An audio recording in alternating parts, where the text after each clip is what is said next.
The crew of a passenger jet search in vain for their airport. Look carefully. Rain is making it impossible to see. It's like missed approach. Go around. More than 200 passengers are on board. As I turned around, a huge fireball came out.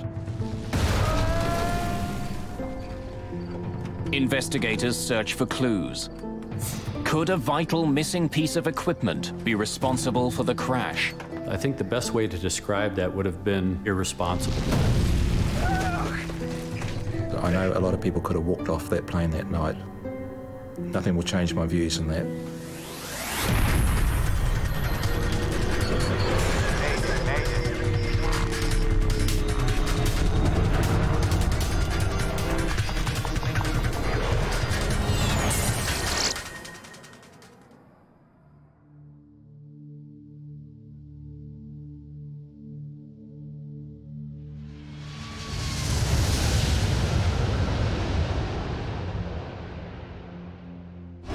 Nimitz Hill, Guam. Once the site of fierce American offensives during World War II, for over 50 years there's been peace here.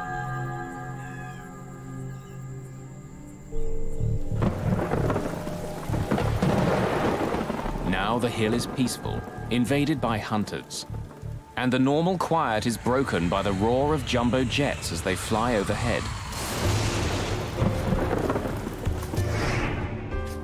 Every night, commercial pilots must fly over this tall, rocky outcrop and land at Guam's Guam International Airport.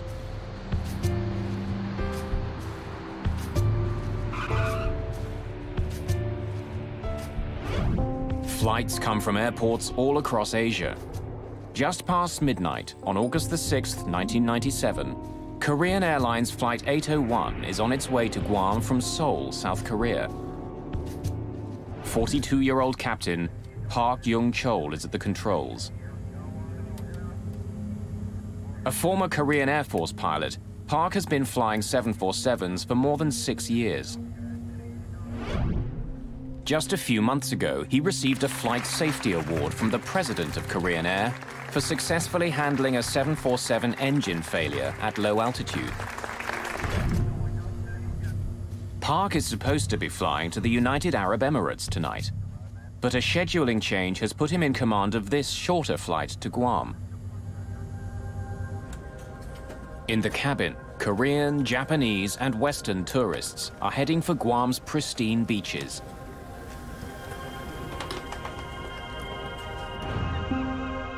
Guam is a U.S. territory run under U.S. law. The island is tiny, fewer than 600 square kilometers, but there's enough sand to keep people coming.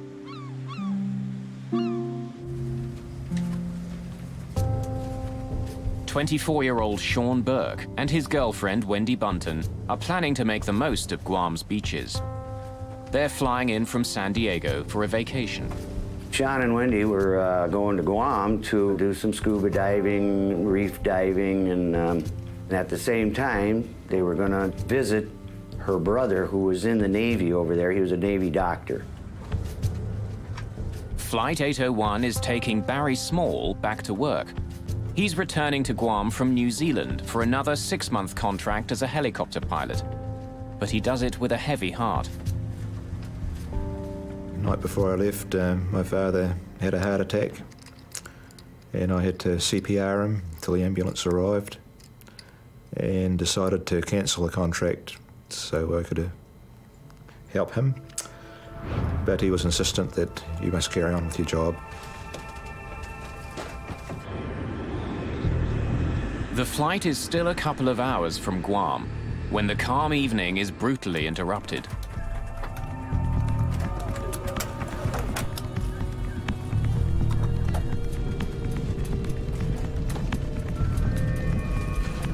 Watch the speed. It could be severe turbulence. Make an announcement to have everyone in their seats with seatbelts on. Ladies and gentlemen, this is your first officer speaking. Even an experienced flyer like Barry Small is surprised. There was no lead up to this turbulence when anybody that wasn't strapped down was going to be airborne, that's for sure. The lockers were rattling and anything in those lockers was bound to break. It was a horrendous shudder.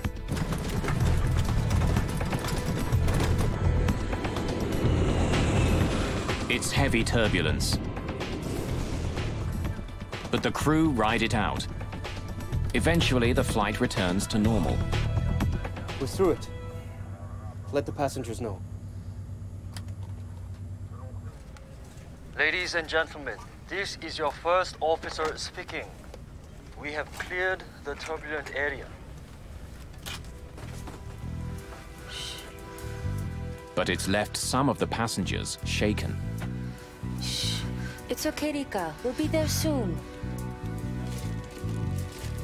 Ma'am, if you don't mind, I'm gonna move this duty-free up here for you.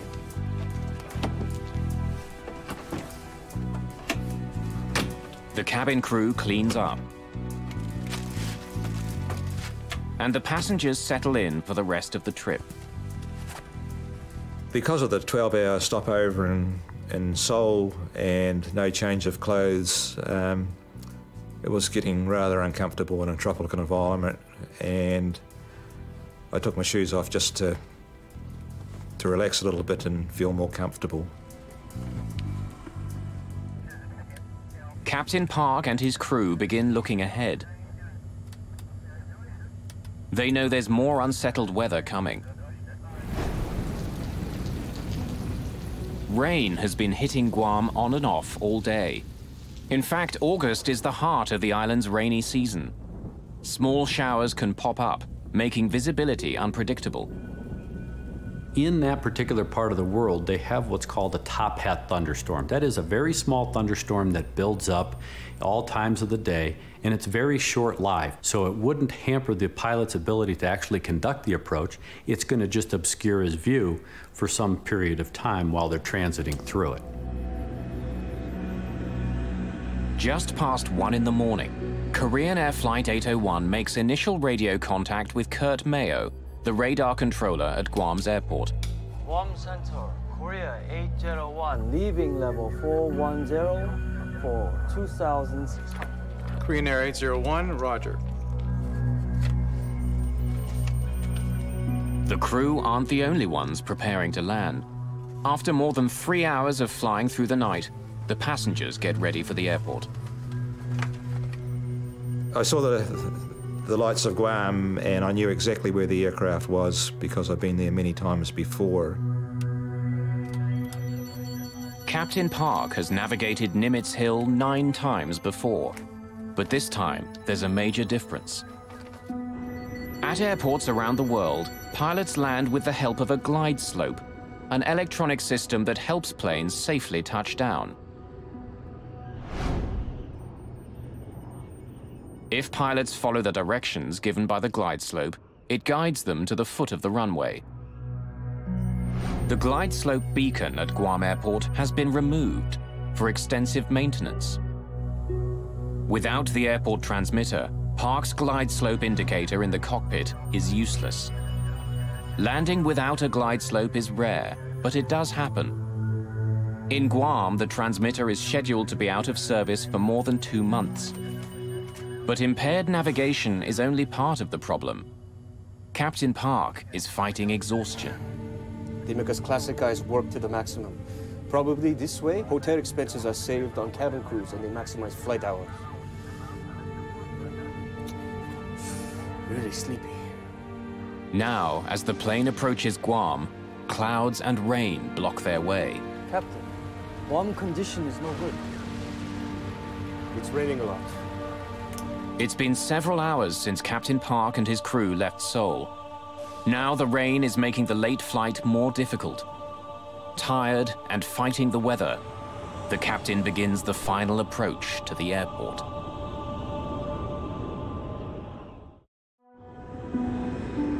August the 6th, 1997.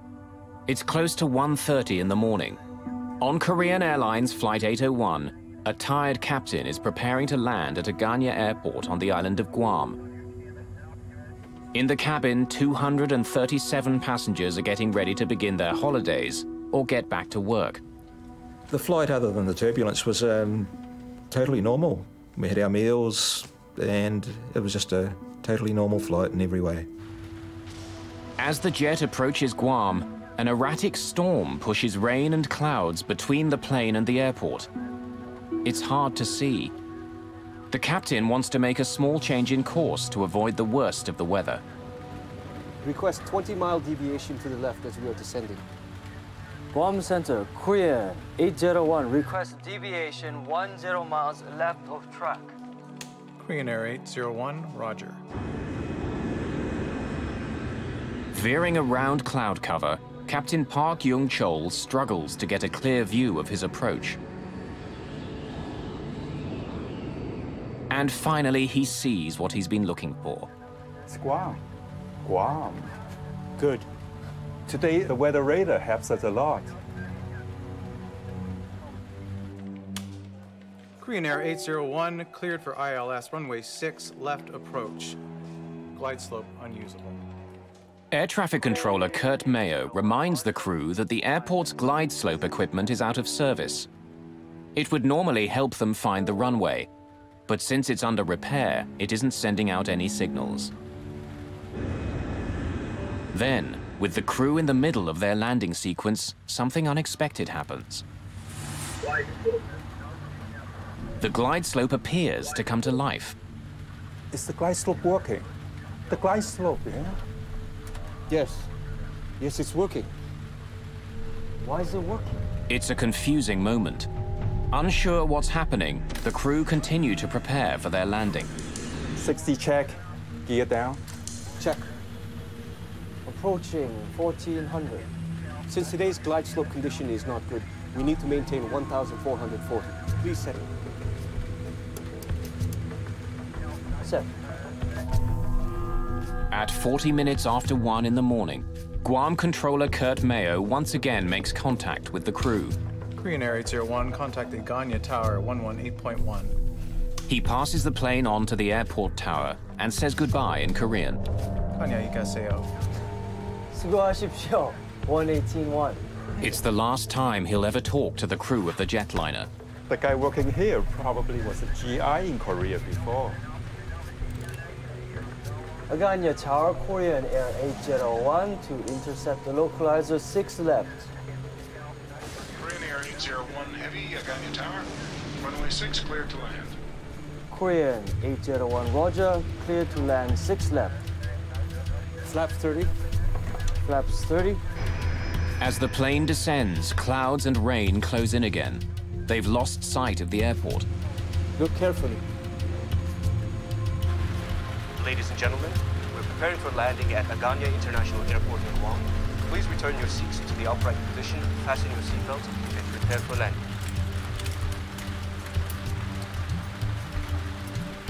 Set 560 feet. As the plane flies closer to the ground, the crew expects they'll see the airport any second. But the rain makes it hard to see anything.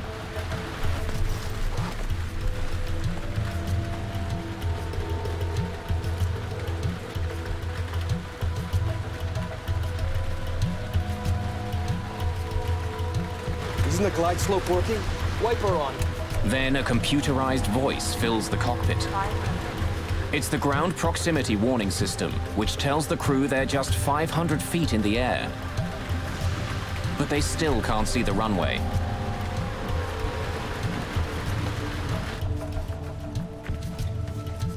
I've done this flight many, many times before, and when I estimated we're about 30 seconds from landing, I bent down to put my shoes on. 200. The plane is now just 200 feet above the ground, but still the crew can't see the runway. They're quickly running out of time. Let's make a missed approach.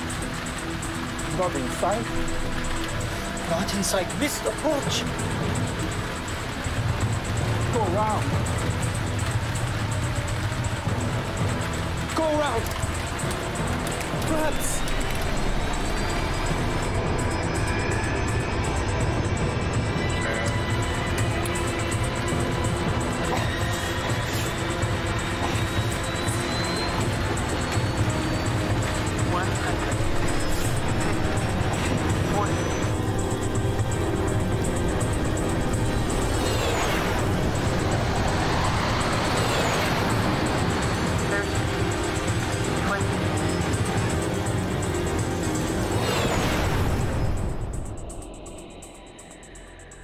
I had no doubts this was still just a normal landing, and the aircraft went on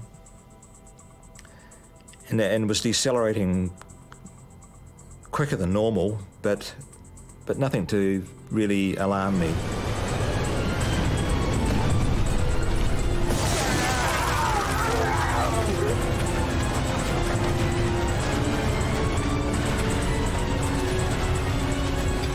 Things were getting pretty serious then. The aircraft was starting to break apart. I forced myself up to look, and there was just bottles, bags, everything you can imagine was coming out. Only way I can really describe it is like about 1,000 737s landing all at once. On a wooded hillside in Guam, the shattered plane finally grinds to a halt.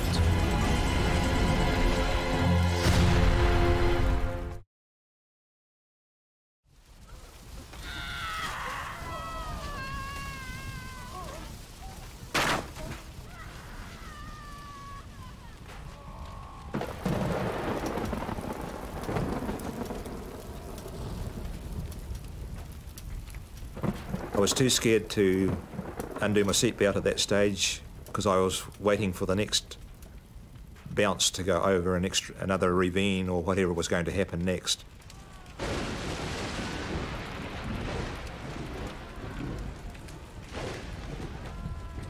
Miraculously, 11-year-old Rika Matsuda has survived and is virtually unhurt. But her mother is trapped and injured.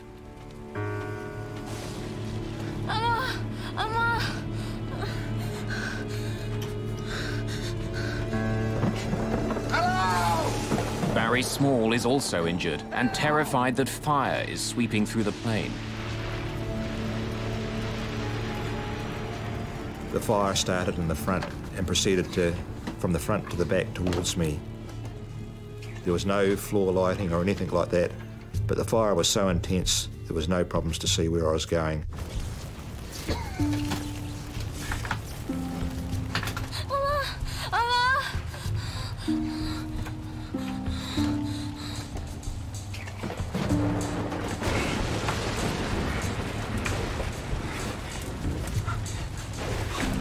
If help doesn't arrive soon, those who survived the initial crash may be trapped inside the cabin.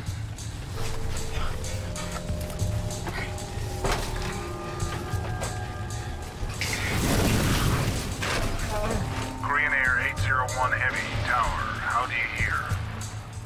Everyone in the cockpit has been killed. But airport authorities still have no idea what's happened aboard Flight 801.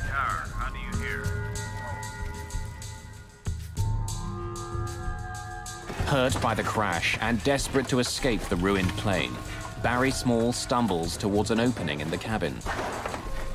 I got back these six seats, and then there was about a 6-foot drop down to the ground. The undercarriage had gone completely. I come across an obstacle that I had to cross because it was the only part that wasn't burning. Here, go! Get over it!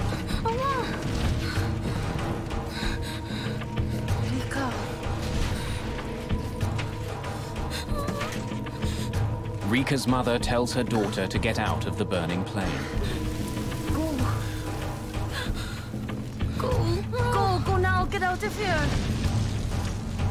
Go. Now go.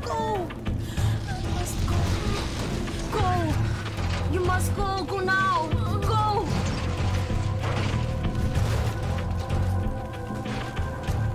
The fire is spreading quickly. As passengers struggle to deal with the disaster, rescue workers don't even know the plane's gone down.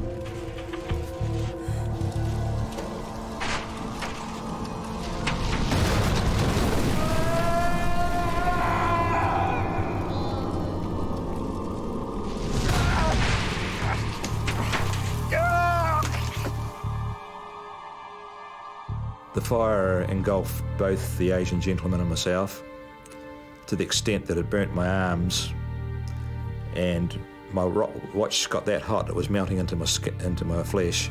and I had to flick it off. Minutes earlier, Kurt Mayo had passed the passenger jet onto the local tower controllers. Now he learns it hasn't landed yet. Approach Aganya. Did Korean Air come back to you? No. I cleared him to land, and I don't know where he's at. He didn't land? Negative. Oh my God.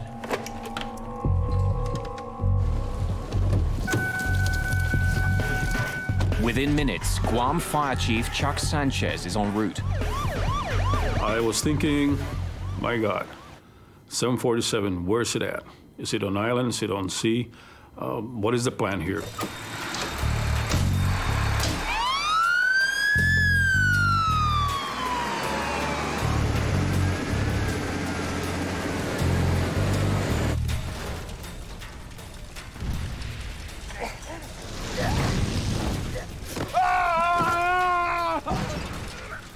We both fell off the side of the container and the Asian gentleman disappeared into the jungle. So I rolled over onto my back and I managed to crawl with my elbows. There was still a bit of skin on my elbows left. Small has a badly broken right leg. He crawls away from the wreckage. Many more people remain trapped inside.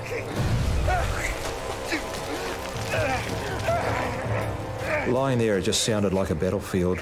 It was just like a movie. Things were exploding short of me, going over the top of me. Things were landing beside us on fire. It's just indescribable.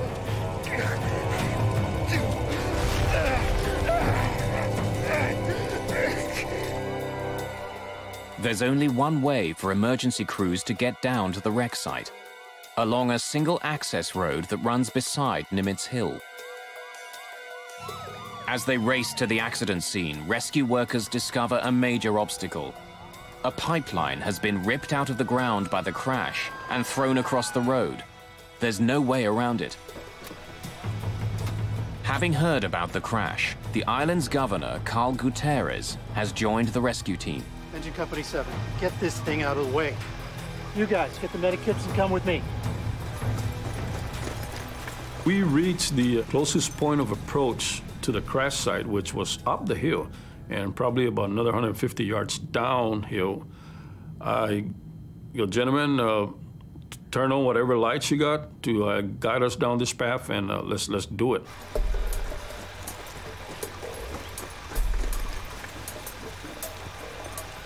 We started running and just listening to the screams so we can guide ourselves because there was just nothing but overgrowth on the side of the road. At one point, I stopped him and I go, Governor, sir, I need you to make some serious decision in this operation, and I don't think I want you to move further. I'd like for you to stay on this side, and I don't want you to get hurt. Let us do this job. And he goes, no, I want to help you guys. At the site of the crash, flames are devouring the wreckage.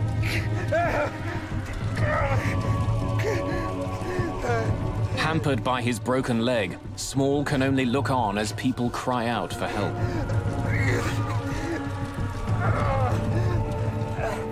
I lay at that bank for the whole night during that time, hearing people call out in a foreign language, which initially sounded like good, healthy calls for help, then turned into screams as the fire got more intense. And after a period of time, the fire even grew worse, and the screams faded away. Finally, almost an hour after the accident, Sanchez's crew reaches the site. I split them up into 2 rescue and search units. I need half of you guys to start from the tail end, and I need the other half to start from the front end of this plane.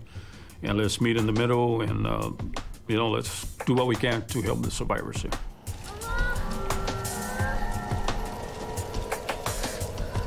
Guam's governor, Carl Gutierrez, sees Rika Matsuda all alone and crying out for her mother.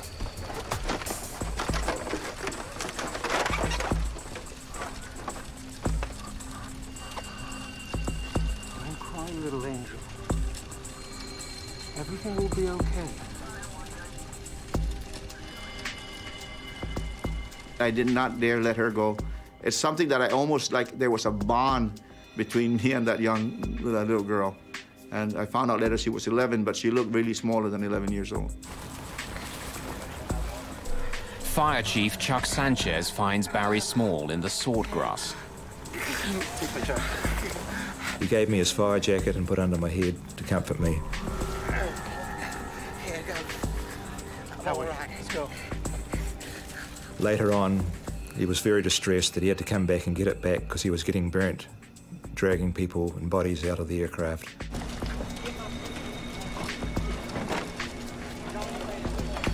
We were cutting trees to use for splint. We were taking off our protective gears to cover the survivors.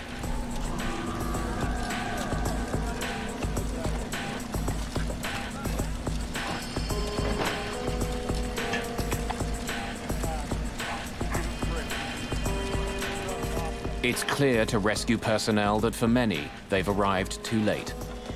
But Sanchez isn't giving up. He sends a team to search further into the wreckage. Group 2, start at the tail and work forward. Go.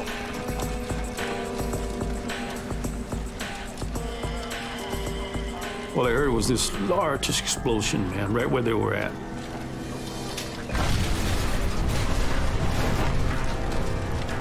And I go, did we lose our people?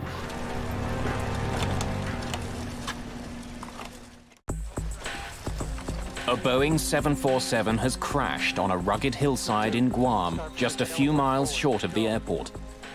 There were 254 people on board. Rescue workers comb through the wreckage when an explosion rips through the remains of the plane.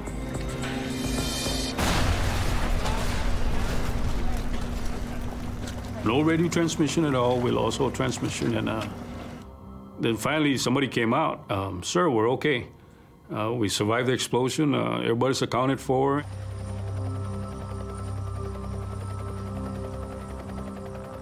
It's not until the dawn finally comes that rescue workers can see the extent of the damage. The plane has spilled down the mountain and broken into several large pieces. Only 26 people survived the disaster.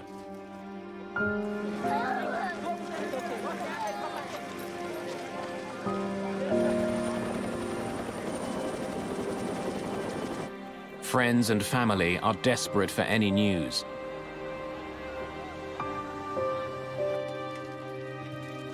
Many bodies are badly burned.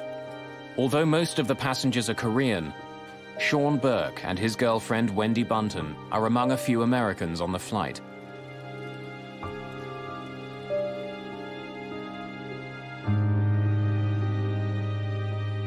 Thousands of kilometers away, news of the crash reaches Sean's parents. When she hears about the crash, Sean Burke's stepmother doesn't know if Sean is alive or dead. He could have been burned in the crash. He could be unconscious in a local hospital there, and we just wanted to go over and bring him back.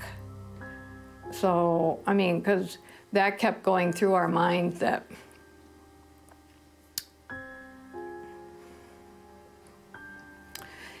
he possibly could be laying on the hillside.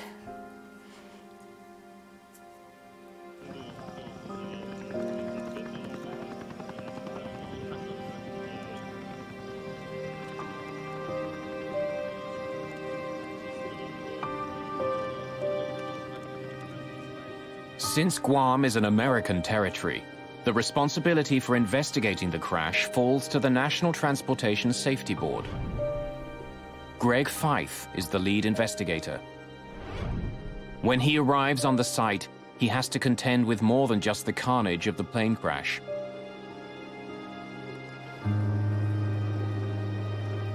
Grieving family members surround the scene, making it especially difficult for investigators to work.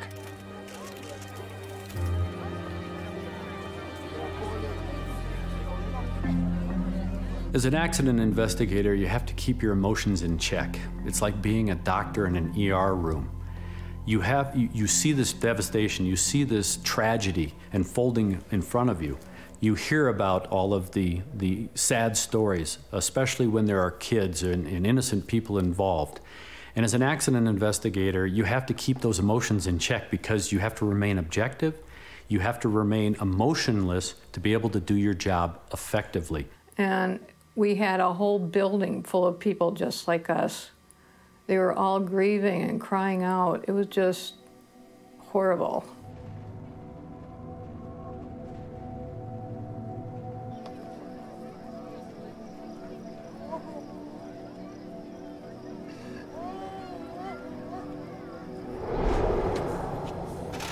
One of the first things we did was we went out on site and we did what we call a site survey. We had to really get an understanding of what we were dealing with as far as the wreckage and how we were going to conduct the on-scene investigation. During the preliminary investigation, Fythe finds that large sections of the plane are almost completely intact. The airplane landed relatively under control. That is, that the pilot basically landed the airplane into the trees and into that terrain. Unfortunately, it was 3 miles from the airport. Investigators find a number of items that survived the crash and the fire that followed, including the landing chart the crew was using as it approached Guam Airport. Investigators also find Captain Park's travel bag, and in it discover a small plastic pill container. Captain Park had been prescribed a variety of drugs, including pills containing benzodiazepine, a class of drugs often used as a sedative. The pills and tissue samples from Captain Park's remains are sent for analysis. The landing chart becomes part of a growing pile of evidence. Using information from the jet's flight data recorder, investigators recreate the plane's flight path. The relatively gentle slope of its descent supports Fythe's belief that the jet all but landed on the hillside. But the flight path shouldn't look like this. Korean Air 801 cleared for ILS runway 6 left approach. Glide slope unusable. Korean 801, roger, clear for ILS runway 6 left. The crew had been told that the glide slope at the airport wasn't working. It meant that the captain had to take more manual control of his plane. It is now up to the pilot to fly an established procedure called a step down, where he starts at an altitude of, say, 2,000 feet. When he gets to a particular point located by what they call DME, or distance measuring equipment, he then starts a descent to another prescribed altitude. If the crew was following the step-down procedure, its flight path would resemble a set of stairs. But after the first step, the plane enters a long, slow descent. If you don't hit those step downs, and those altitudes are prescribed to give you terrain clearance, if you don't fly that as depicted on the approach chart, you run the risk of flying into an obstruction or high terrain. The plane's cockpit voice recorder has also been recovered from the debris. Fythe and his team begin to analyze it, hoping to better understand what happened in the cockpit. Set 560 feet. On 2 separate occasions, Captain Park gave orders to descend long before he was supposed to. But there are other clues on the tape as well. The cockpit voice recorder provided us, the investigators, quite a bit of information. But one of the key elements that we found was that the flight crew appeared to be tired. Really sleepy. This was a chartered flight, so it would have put them on what we call backside of the clock flying. That is, they wouldn't be normally flying during the day, they are now flying at night. And typically your body says you should be asleep when it's dark outside.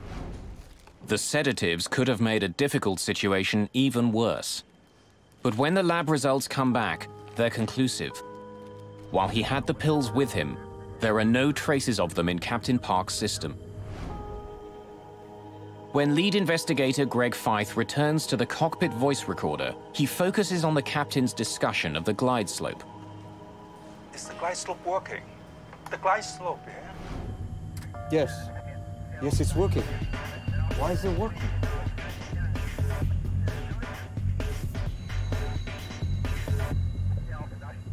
he started to see the glide slope needle move a little bit and started to question the other crew members as to whether or not the glide slope was actually working or not. It's early in the morning. After a long flight, Captain Park is tired, perhaps confused and distracted by the unexpected readings on his glide slope. It became very apparent listening to the cockpit voice recorder that in fact he got fixated. But Fyfe still doesn't understand why Park's glide slope appeared to be working. Was there a problem on this plane? Or is the equipment susceptible to problems that could affect other jets as well? To find out, he brings in navigation expert Nelson Spornheimer. I spent some time looking at the transcript, trying to determine what the navigation issues were, why a good airplane was in the wrong place, and to investigate the apparent confusion on the part of the crew who thought that the glide slope was working at least part of the time. Spornheimer sends a team of investigators to Guam. They fly over the island, trying to determine whether radio signals from a nearby military base could have acted on the plane, making it seem like the glide slope was working. Glide slope receivers can respond to non-glide slope signals, particularly when the intended glide slope signal is absent. If there are spurious signals on the channel and they contain the right information, they can cause intermittent movements of the glide slope needle. Set 560 feet. But the signals wouldn't be sustained. Like a light switch turning quickly on and off, the glide slope indicator would give periodic indications that it was working, but not for long. My conclusion was that spurious signals, whether they be from other transmitters or failed ground equipment such as personal walkie-talkies, could not cause a sustained warning flag movement. If the glide slope wasn't fully operating, why did Park believe it was? And even if he did believe it was working, why did he crash into Nimitz Hill? Isn't the glide slope working? Wiper on. As investigators continue to try to piece together the causes of the crash, Barry Small is trying to understand why he and 25 others survived. I went to touch my shoes, we hit the ground, and I was accidentally in the perfect crash position by some sort of miracle. An airline engineering apprentice and helicopter pilot, Small understands airplanes. I do firmly believe there are some changes that could be made to aircraft. Small believes that the way crossbars are built into aircraft seats caused one of his legs to break, but luck saved his other leg. My right leg went forward and crashed into the bar in front of the seat and broke. My left leg was saved by my carry bag stopping my leg going forward and hit that bar. Still able to walk on his one good leg, Small escapes while others remain trapped inside.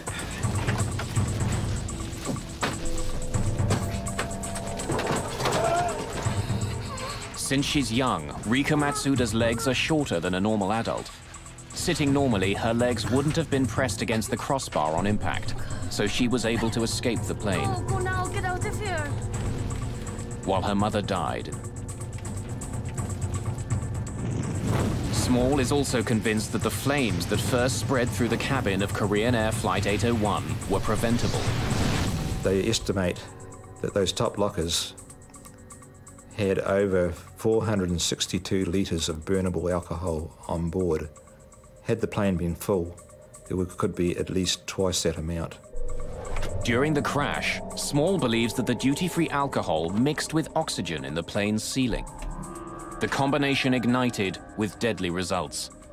It's a fire he thinks could have been prevented.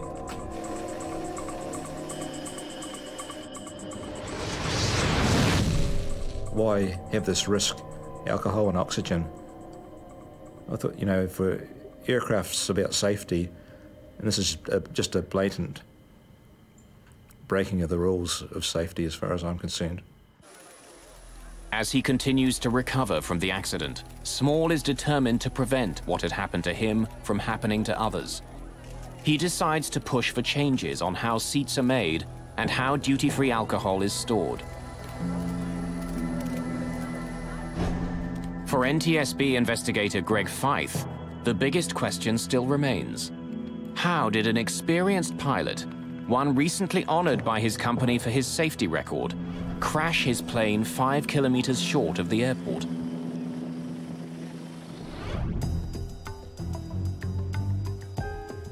As the investigation continues, he discovers that the landing chart the crew was using was more than 6 months old and out of date.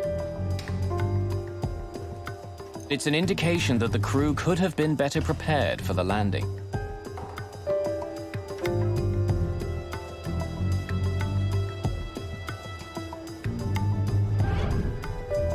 When he reviews the training practices for Korean Airlines, Feith uncovers more gaps in the information that the crew received. We found that the Korean Airlines flight crew had all of their training based on airports with approaches where the DME was always co-located at the airport. DME is distance measuring equipment, electronic beacons that tell pilots where they are in relation to the airport. Often the final beacon is found at the foot of the runway. That was not the case in Guam. The airport was in fact 5 kilometers further on. Struggling to see through the rain, Park was unable to find the airport.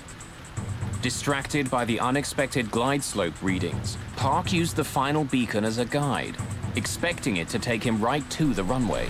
Let's make a missed approach. Not inside. Not inside. Missed approach. Go around. Go around. Flaps. It's clear that Flight A01 flew an approach about 3 miles premature. In other words, the descent was about 3 miles early. It was a nominal approach otherwise, just to the wrong location. We think that based on fatigue and some of their training, that in fact, when the flight crew crashed the airplane, when the counter got to 0, they thought the airport should be there. A fully loaded 747 weighs more than 200,000 kilograms. Like an enormous ocean liner, it can't change course quickly.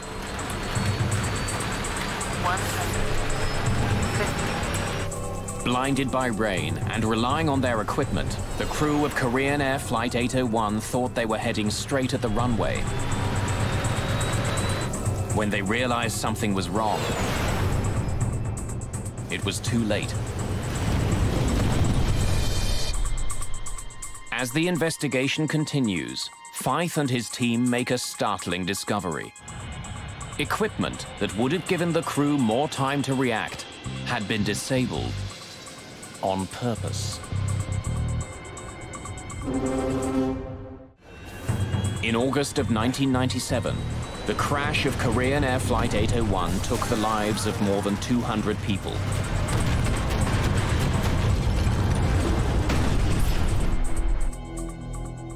The final accident investigation report is published more than 2 years after the crash.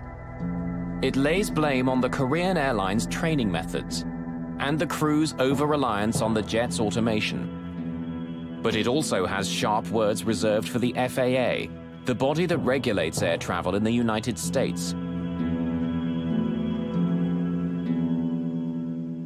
Because of an FAA decision, a critical piece of technology that could have saved Flight 801 was intentionally disabled. The Minimum Safe Altitude Warning System, or MSAW, is a standard piece of equipment at major American airports.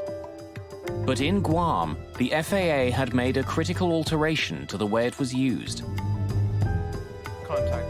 MSAW uses radar to watch the planes as they come into the airport. If they're too low, a warning is given to air traffic controllers, who can then relay it to the crew. But in Guam, the system kept giving nuisance readings to controllers. The controllers kept getting these nuisance warnings. They redesigned the software and moved the limitations of the MSAW further away from the airport, where it afforded no one a level of protection. Instead of watching the planes as they neared the airport, the system in Guam now tracked them when they were more than 80 kilometers away over the ocean. I think the best way to describe that would have been, and should be, irresponsible. Because you've taken this system that was designed as a level of protection, not only for the controller, but you've taken the protection away from the flying public. For the passengers and crew of Flight 801, the lack of the MSOR system sealed their fate. If the system had been working, the crash could have been avoided. Without it, the crew had no warning at all.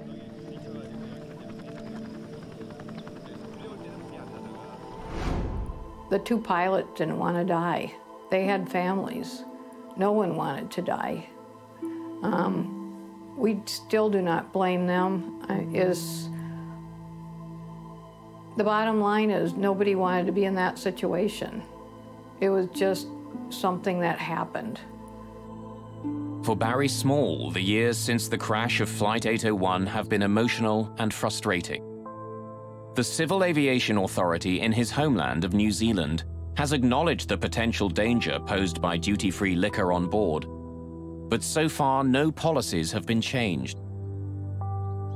His desire to modify airplane seat design has also been ignored.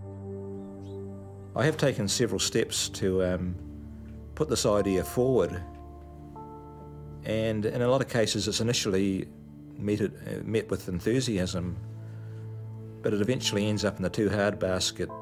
And when I try to approach seat design people, no one wants to hear about it.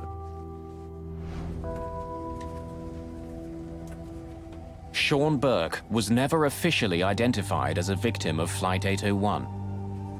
Wendy Bunton was positively identified, but DNA samples only proved that a white male was on the plane near her. Bill and I never gave up hope that Sean had survived the crash. Even after we came home for, I would say, a year or two, every time the phone rang, every time somebody knocked on the door, we expected a phone message saying, "Hi, Dad, this is your son, Sean." Eventually, several years after the crash, Barry Small was able to give Kathy Burke and her husband some sense of finality and an enduring image of their son. When we met him and he wanted to tell us that in the 12-hour layover in Seoul, he was wandering around and finally heard two people speaking English. And he said they were so much in love that he did not want to interrupt their conversation. For Sean's father, the deep sorrow of the crash will never completely leave. For me, the grief of Sean's loss never ends. Hasn't gotten better, hasn't got worse. Just another day. For everybody else, it's gone. You know, I expect people to move on, but I'll be this way till the day I'm with him again.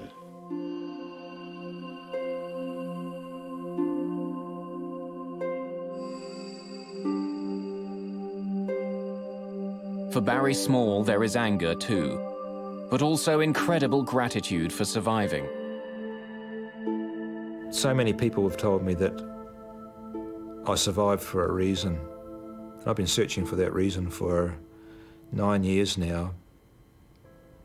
And I truly believe if someone would listen to my story about the oxygen and alcohol and the improvement of the seats, that I could justify in my own mind that I don't have to feel guilty about surviving.